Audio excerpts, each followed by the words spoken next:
Hey all, I know I let you down on the May new releases because it was a big month and I was MIA. I'm going to attempt to go through some June anticipated releases. I, as usual, will miss things. I know I always give that disclaimer, but because I've been in the middle of a slump and because following things too closely was kind of stressing me out, and I was making the very conscious effort to not be stressed out, the fact that reading is fun and it doesn't have to be my entire identity. And also, if the numbers are stressing me out, the idea of goals is stressing me out, then I can just step away. So I was trying that out because that is new and growth for me. But that means I may have things that slip through the cracks, but we'll do our best. So June 7th, hopefully today, if all goes according to plan, the first release is Ordinary Monsters by J.M. Miro. This is the first for the month that I don't really know anything about the author or the book other than the blurb is very intriguing. So this is a Victorian England fantasy involving two orphans that have special powers of some kind and the world that puts them in contact with. I believe there is a 16-year-old who can automatically heal and the other child kind of glows, although 16, not really a child, but just go with it. The blurb says children, so we'll go by their definition, I guess. And according to the blurb, they are being hunted by a smoky, elusive figure. But the blurb talks about the gaslit streets,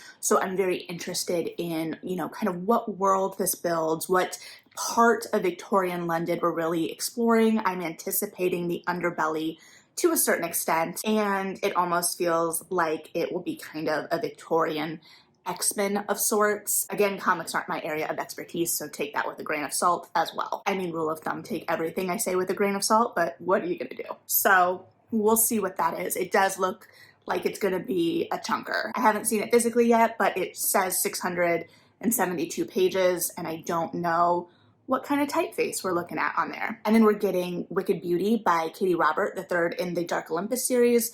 This is following Helen, or Helen of Troy of legend, and it's taking a different spin on the myth. So I'm excited to see what this is going to be. And of course, the cover has the infamous golden apple. And then we're getting For the Throne by Hannah Witten. I actually have this pre-ordered. This is the sequel to For the Wolf.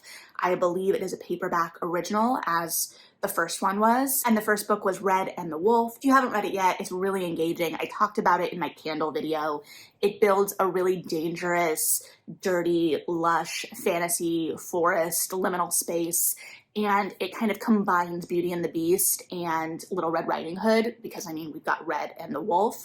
Generally, Little Red Riding Hood is not a fairy tale I have much interest in, but this really put a really interesting, dangerous new spin on it. And one of the things in the first book that was really interesting to me is that the plotline for Neve, Red's sister, who is for the throne, meant to take over this kingdom, her sister's sacrifice is supposed to facilitate this, and her plotline gets really dark. She really struggles with losing her sister. She's bound and determined to get her sister back, and this puts her in the path of someone that really takes advantage of her and her grief, and we see her kind of spiral and go down a really dark path. And so when we leave her, she's still in a pretty dark emotional place and in a very tense situation plot-wise. So I'm very intrigued to see what this book is going to do, and I think it's going to be even darker than For the Wolf, but I technically don't know that. But I'm excited to see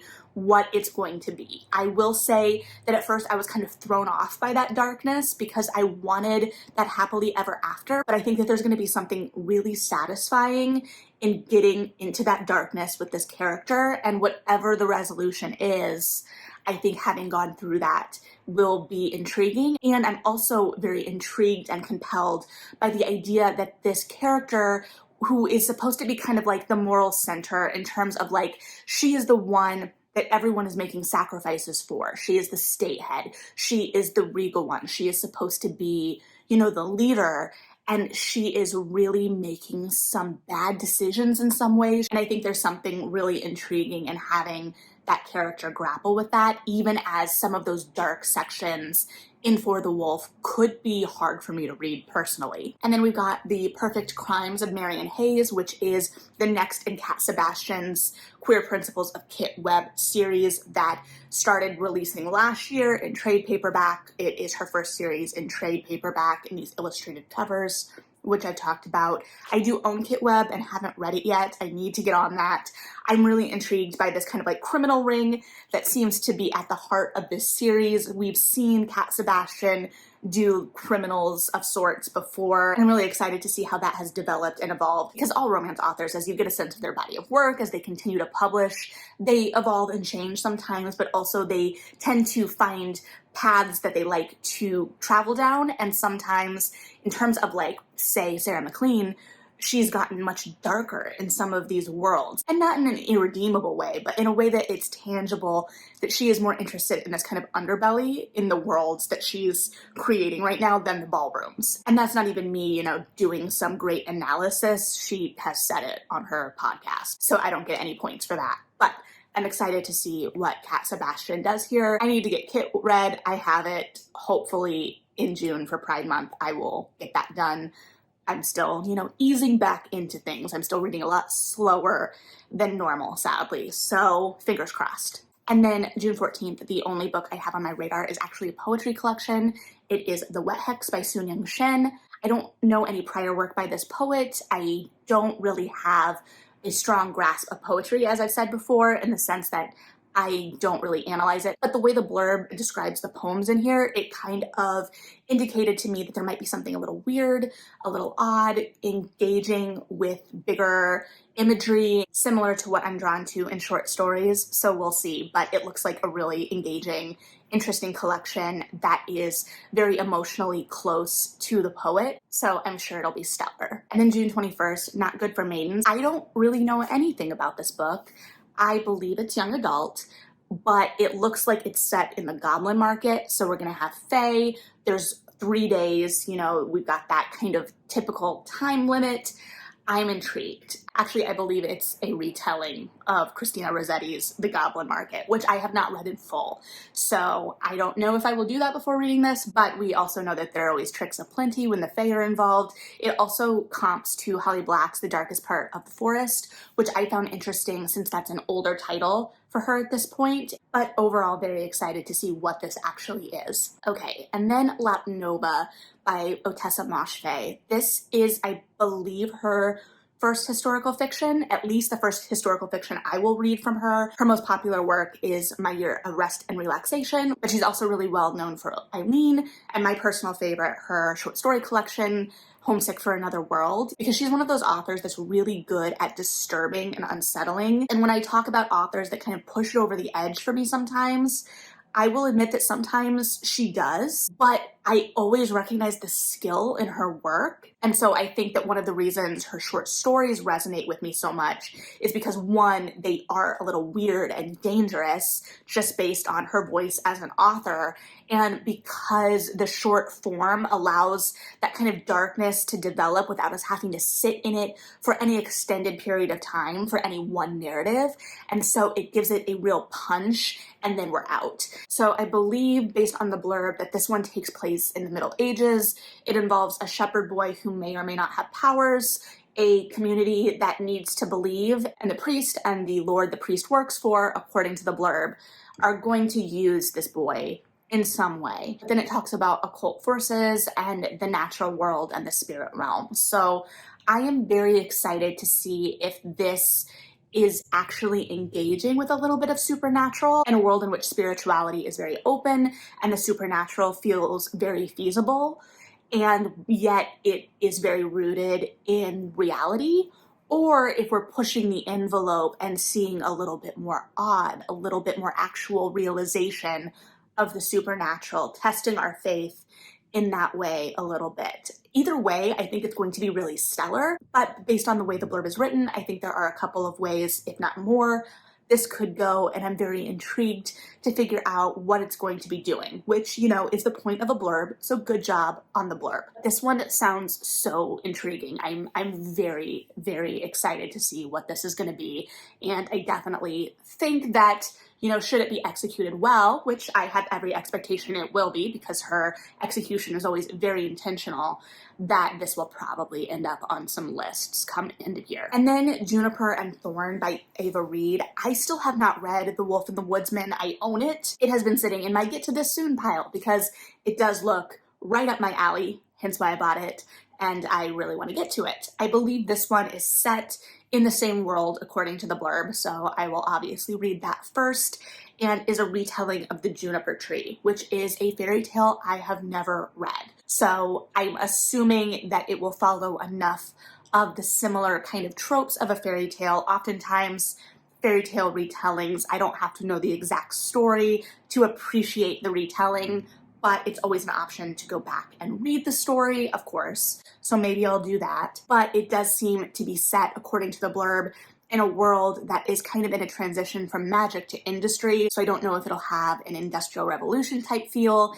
And our two characters, these two sisters at the center of the story, are the last two witches, and they're being kind of taken advantage of by their father, and we're watching them kind of branch out and have their adventures. So we'll see what that looks like, but I do always appreciate a well-executed fairy tale retelling, especially one that can breathe new life into or bring awareness to fairy tales that maybe haven't been as popular in the cultural consciousness lately. So excited to see what we get here. Okay, and then June 28th, the first book is Harlem Sunset by Nekesa Afia. This is actually the second in a mystery series set during the Harlem Renaissance, and I admittedly haven't read the first book, but I am very intrigued by it. I believe it is set in a speakeasy. I will have to read the first one before I can report back on this one, because based on the blurb, it does seem directly connected to the first book in that one of the women that Louise, our protagonist, was kidnapped with in like her backstory is connected to something, and I think everything is kind of tied together. So I don't know when I'll get to these because I do have to be in the right mood for mysteries. And then The Dead Romantics by Ashley Poston. This is an adult kind of supernatural romance, I believe. She is most known to me for her young adult series of nerdy fairy tale retellings like Geekerella, but this one, which I admittedly have not read yet, follows the ghostwriter of a popular romance author, and she goes through a really bad breakup that shakes her confidence in love, which puts her at odds with her brand new editor, and they butt heads. And so our protagonist goes back to her hometown that she's been kind of avoiding for a decade and kind of, you know, setting out to recalibrate and kind of figure herself out. And she comes across a ghost that she may or may not know. So I'm guessing our protagonist knows she can see ghosts. I'm not sure if this is gonna give me kind of like Meg Cabot mediator type, you know, vibes, or where we're going with this, but I'm really intrigued. I'm also really intrigued like how you execute fully a romance with a ghost, if that is where we are indeed going, which I believe the blurb and the title and everything is leading me to believe logically that we are going in that direction. So yeah, I'm interested, and definitely I think with the connection to the literary side of things, it will potentially be a good follow-up for fans of Emily Henry as well. I still need to read both People We Meet on Vacation and Book Lovers. I think Book Lovers is going to be more up my alley potentially. We'll see. I own them both. So yeah. And then Thrust by Lydia Yuknavitch. I've read a couple of her works. This one, at first peruse of the blurb and the beginning of the blurb, I was like, this may be a pass for me, because it seems to be set in kind of a dystopia type world that very closely reflects our own potentially. I'm sure it is meant to be a commentary on our own world. But then I got further down the blurb and there is a potential for time travel in this, and she has always done kind of weird things well. Granted, it's been a second since I've read her work, so I can't really comment on the touchstones of her narrative or her work, and I've only read 2 of her books. I've read The Small Backs of Children and Verge, which I believe was short stories. So I'm very intrigued to see what this is going to be, because it does sound like the timelines are going to kind of connect in some way, but I'm not sure what that's going to look like. So I definitely still think that this is going to be heavier and deal with heavier subject matter and themes, but structurally I think it's going to be doing really interesting things, and of course I think it's going to have important things to say. So I will be interested to see what this ends up looking like, and I will probably read it, though no guarantee on when, because no guarantees on anything right now. And then finally, American Royalty, which feels like it's been on my radar for a long time.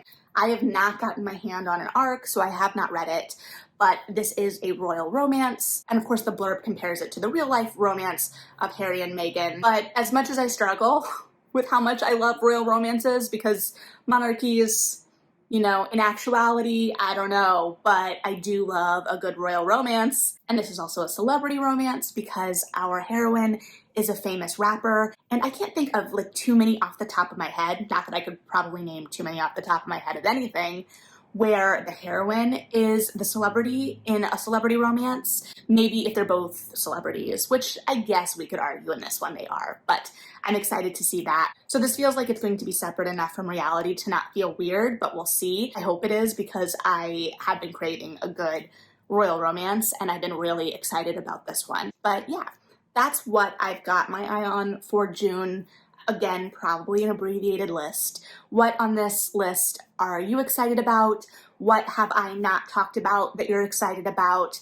Let's talk June releases and look forward to the summer reading. But thanks for hanging out, read something good, and yeah,